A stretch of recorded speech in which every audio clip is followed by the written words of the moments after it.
and then apologizing for America. This president has apologized for America on 10 separate occasions on the global stage. This is unacceptable.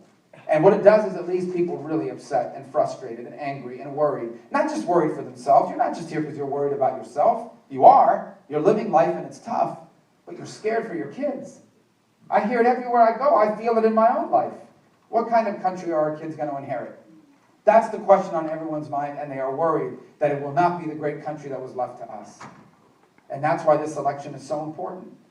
That's why I ran in 2009 against the entire Republican establishment. When I ran for the Senate in 2009, 2010, my opponent was the sitting governor of Florida, a Republican, at least at the time. And the entire leadership of the Senate was against me, all of them. And I ran and we won. And it's the same reason, the same people came against me now when I ran for president. They said, you can't run. It's not your turn. You got to wait in line. I didn't know there was a line. Wait for what? Wait for what? After 7 years of Barack Obama, this is no time for patience. This is a time for action.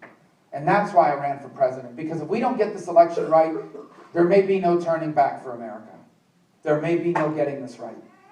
Our next president better be someone that understands what's going on in your life and going on in this country at a personal level. And I do. Christy touched upon that a moment ago. I do. Because I have lived many of these same experiences.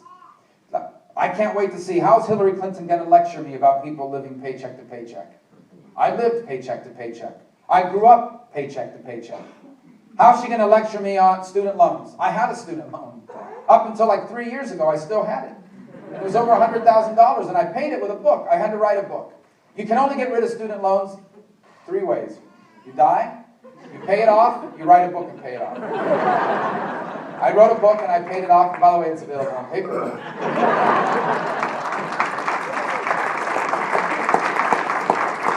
And I want to know how she's going to lecture me about how hard it is to raise a family in the 21st century. I see some really young people here today, young kids. I love to see that. It reminds me of my own. They're a little older now, but I'm raising 4 children with my wife, Jeanette, right now. And let me tell you something. You know this, so I'm not telling you something you don't already know. You know how hard we have to work every day to make sure that our kids grow up with the values we teach in our home and our value we teach in our church?